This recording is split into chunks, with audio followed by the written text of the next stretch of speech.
So the title of this note document I have is eight of my most favorite book quotes of all time.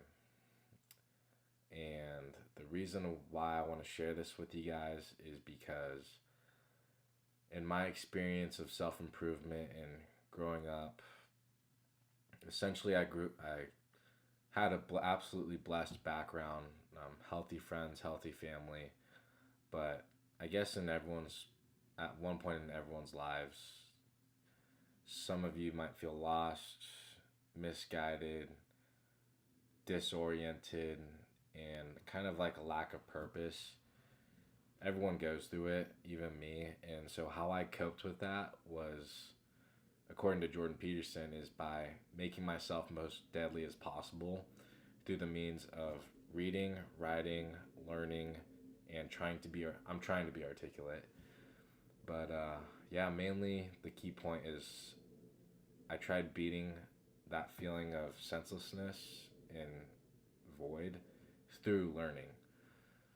So I guess we'll just dive into it. I want to share this with you guys because I've spent a lot of resources, time, and a lot to find these quotes. And if I could help you guys find it faster than I found them, maybe they could help you a lot faster than they helped me.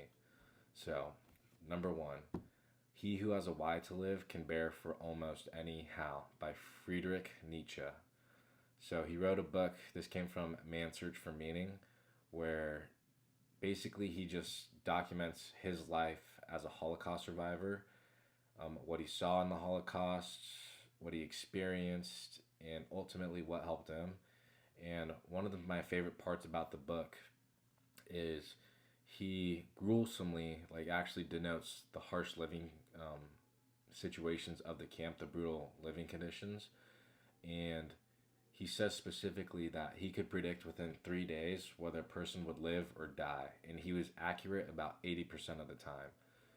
And the reason why, from his observations, was that people he predicted would die within 3 days, he would see them working around, scraping their feet against the floor, slouched back, looking down.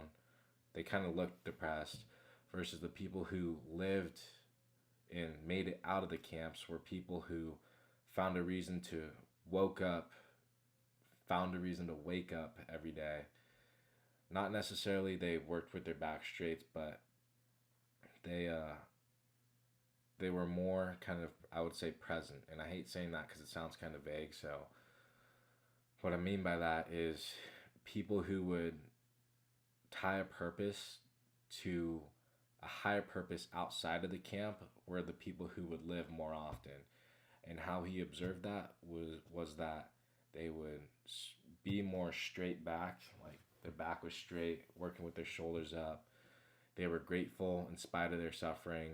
They found reasons to be grateful. They made meaning of their suffering, and they had a higher meaning outside the camp, a vision that pulled them, essentially a purpose, and that helped them live throughout the camps. So I think that's super important nowadays because, especially with so many distractions in the world, a lot of our attention as individuals is getting tethered here, there, in numerous different directions. But this is just a reminder to remember what you're fighting for, what's important to you, and essentially to find your purpose. And the second quote is by Dale Carnegie. He says, "Remember that a person's name is to that person the sweetest and most important sound in any language." In my words, a person's favorite word in any language is their name. Simple as that, easy to apply. When you guys meet people, random strangers, NPCs, whatever, on the street, it's a lot different if you don't know their name versus you do know their name. Because when you know a person's name, you can create meaning, story, and context behind that person. That's super important because also a person's name is undeniably and unargumentatively a piece of their identity. And ultimately, it'll grab their attention. If you just yell some arbitrary word such as AirPods to somebody, Some people might look if you yell loud enough, but if you say a person's name, they're going to look instantly. So that one's really easy. That one helped me break a lot of my social anxiety. And when you know a person's name, this happens with everyone. If you see that person again and you yell their name, you already know you guys are homies. Versus if you met a person, you forgot their name, and you see them again, you start talking with them. Some of you might beat, sometimes I do this, you might beat around the bush. Oh, hey, you guys start talking to each other, creating conversation, dialogue, and you don't know their name. So you're circumventing the whole conversation, interaction without knowing their name. They can feel that, and so can you. But you know how those two situations are different. That's just a situational example of why a person's favorite word in any language is their name. So, number 3, this quote absolutely flipped my head and my world upside down. This essentially taught me how to become a public speaker, and it also gave me confidence in my voice. But the quote is by Jordan Peterson, and he says, "Nothing brings the world into better being than the state of truth. Part of telling the truth and having confidence is saying what you believe is true and to deal with the consequences. No matter how stupid you may sound, it is not safe to speak and it never will be. And it is even less safe not to speak. You either pay the price of being who you are and stating it, or you pay the price of being a bloody serf." That one is insane. And my biggest takeaway from it is, first off, the truth is always going to set you free no matter what. The truth always comes out. So that's why you always want to speak the truth, okay? And if you are telling your truth, ultimately that's going to give you confidence. Because if you don't speak your truth, so you might speak your truth and not have the confidence to say it. That's totally okay. But if you are speaking what you believe is true, then more power to you, right? But he also says, no matter how stupid you may sound, it is not safe to speak and it never will be. That was crazy. Because first off, it is safe to speak. Actually, not really so nowadays, but the First Amendment is so important because it's the freedom of speech. It's controversial take. It's the reason why hate speech doesn't exist. Because, yeah, pretty much that. And the reason why he says it's not safe to speak is because no matter what you say, there's always going to be people who critique it, who comment on it, and who are just going to be a hater. There's always going to be haters. And it's not safe to speak because there's always critics. There's always people listening. But what's even more dangerous than speaking is not speaking. That one's big. Words are the most ancient, powerful tools humans have in their arsenal because that's what gives light to the whole world, essentially. That's what our meaning's built upon. That's what stories, hieroglyphics, all of our world is built from words. And words are also one of the reasons that differentiates humans from like birds. Like they can vocalize, right? The power of vocalizing is huge. Essentially it came from mating, but humans evolved so much through the use of multiple vocalizations that's how deep and profound of a powerful tool it is. I'm not a scientist nor an anthropologist, but just know words are the most powerful ancient tool in the human arsenal. Okay? If you don't speak, you're going to pay the price of being a bloody serf to your words. Okay? So for me, I always thought I was bad at public speaking. I would start sweating profusely whenever I was speaking in public, speaking in class. And what I've realized is if I find something worth sharing to the world and I believe it's true, that's going to give me confidence to say it. But if it's not true and if I'm ultimately trying to find the truth, then I'm going to enable discussion with other people, no matter what, if I'm right, if I'm wrong, to find the truth. So that one is an absolute crazy quote. Um, that's going to be one I take to the grave. But quote number 4 is, "We are what we repeatedly do. Excellence then is not an act, but a habit," by Aristotle.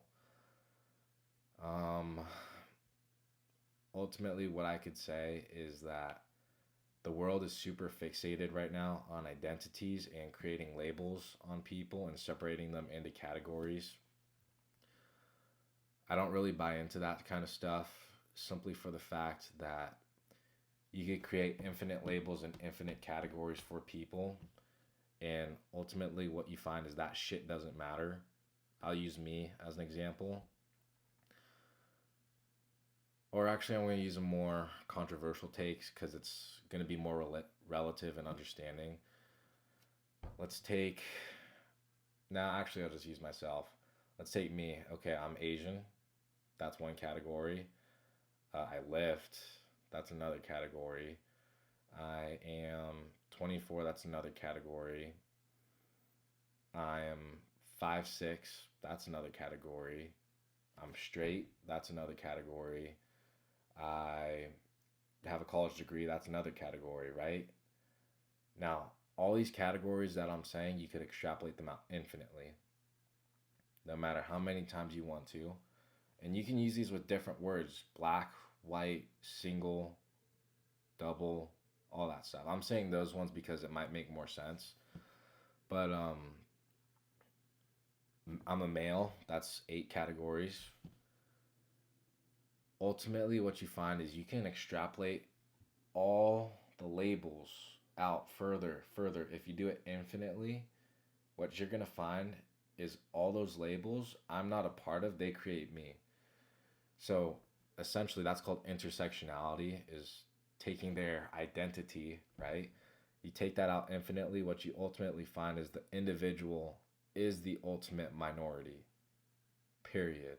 Not some group, whatever, identity politics, not that, it's the individual. Okay, so taking all these labels, identities, it doesn't matter. You should tie your identity to what you do on a consistent basis, because ultimately who you are is not what you say you are, because your actions will speak louder than your words. You can say whatever you want, but ultimately you are what you repeatedly do. That all the habits you do on a consistent day-to-day basis, they're going to make you who you are. So that's why it's important that even with your identity, it's important to know your identity, because identity is one of the most strongest psychological influences on your mind, pretty much. But what I'm trying to say is, you can take all your habits, and just by knowing the power of habit, that's huge in of itself. But yeah, even today in your present status, your present state, you can take actions to even become who you are. I mean, not who you are, who you want to be. So, sorry, that one was an extreme rant, but you are what you repeatedly do. Your actions speak louder than your words, too. So, now, quote number 5 is, "Be grateful in spite of your suffering," by Jordan Peterson. This one is essentially, I mean, it's a pretty cliche quote, kind of, but it's massively underrated, because this is essentially what the Bible was written on. There's so much that could go wrong in the world, and there's infinite reasons to be bitter, be sad, feel depression, feel anxiety. Or on the flip side, you could feel happy, you could feel great. but ultimately you're always going to reach a baseline of your feeling, okay? Because at one day you might feel like you're on top of the world, something might happen the next day that crumbles down, and like for example, just to show you how fast stuff could hit the fan, um, is I had a relative pass away recently, and it is pretty tough on the family. But one thing that kind of gets me, that helps me in the grieving process of a family death, is I think back to all the times that I've got to experience time with the person, live with them, literally exist on the same physical realm as a person while they're on this physical plane of the earth. And I have nothing but to be grateful I got to experience my life and their presence at the same time. And like I said, there's numerous reasons to be mad at something, to have a negative state. It's good, it's natural to have a negative state, but what's not okay is to stay and live there. That's, I believe, just it's just not good to stay there, excuse me. But there's so many reasons to be grateful, and ultimately building on top of that, happiness is a habit. It's not a destination. You shouldn't seek it, but you should practice it daily, because the stuff that comes, like your goals that are further down the road, they could be broken down to actionable habits that you can do today. Happiness is built in the present, not in the future. So always be grateful. There is actually always a reason to be grateful. And yeah, I mean, one big thing with that is journaling 3 things every day that you're grateful for. For example, clean water. That is something that is massively, massively underrated to be grateful for. It's easy. It's just like, it's easy in the sense that, like, to know why it's easy to be grateful for it, because oh, it prevents diseases, increases lifespan, all that. But another example, like the innovation of plumbing and toiletry, not only did it increase, and this is how deep the gratitude hole can really go. With toilets, sanitation, and plumbing invented, not only did it increase the lifespan for humans and babies, it massive the demographic that it massively helped the most was women. And I won't get too much into it, but it helped women get into the workplace. It helped women be more sanitary, and it's like, because they have to be a lot more cleanliness and sanitary than men. Being clean as a woman, there's a lot more you have to do than men. It's actually crazy, but yeah, in a nutshell, without getting too deep into it, um, yeah, be grateful in spite of your suffering. And then number 6 is your success will rarely exceed your level of personal development, because success is something you attract by the person you become. You can always have more than what you've got, because you can always become more than what you are. That one is by uh, an incredibly intelligent man named Jim Rohn. And yeah, sometimes in the present, if we're feeling down, if, like, I know if I've ever felt down, I start to conflate my identity with my current state, and I start focusing on the negatives. But ultimately, one thing I feel like we should always be reminded is that we can always become more than what we are. And that's huge. As long as the number one trait you could always give something is value. And I use that loosely because that can apply to any domain, and it's kind of a fixed variable, but in like the general, but in the independent situation, value is always different across multiple domains. How you can add value to something. But to make yourself indispensable, you want to add as much value as you can to, whether it's your family, your sports team, your school, your community, your job. If you keep applying value, your value is going to increase. Okay, whether it's your life, you keep adding value to your life, that value is going to congruently correlate to who you are, the difference you're making, and the impact you're making, not just on yourself, but the community. So, yeah, you can always have more than what you got because you can always become more than what you are. And that one's huge because some of us may not like where we're at. Good. Just know you can always become more than what you are. So, shout out Jim Rohn for that one. And then number 7 is one from one of the most phenomenal companies I used to work for, but they would have these business programs and they would always preach like 8 individual principles that we would live, operate, and kind of guide ourselves by. And so this one I would love to tattoo on the back of my eyelids, but it's called progress equals happiness. Okay, it kind of derives from progression over perfection. And how I like to think of it and make sense of it is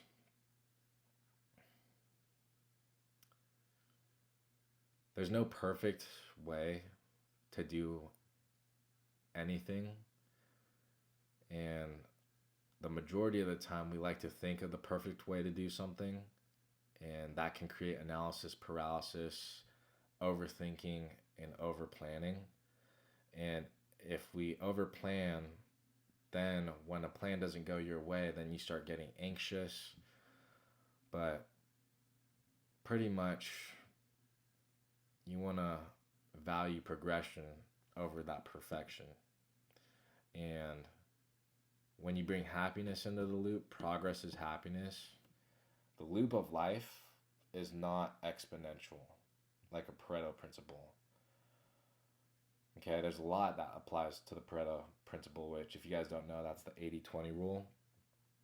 Insane. It's a mathematical formula that just like it is propagate even the right word? I don't know. It manifests itself in the world in numerous different ways. But the happiness curve is like this. Like, I'll throw in a picture of it. But no matter what, if you guys are progressing continuously every day, no matter how little that action is, it is always going to add up.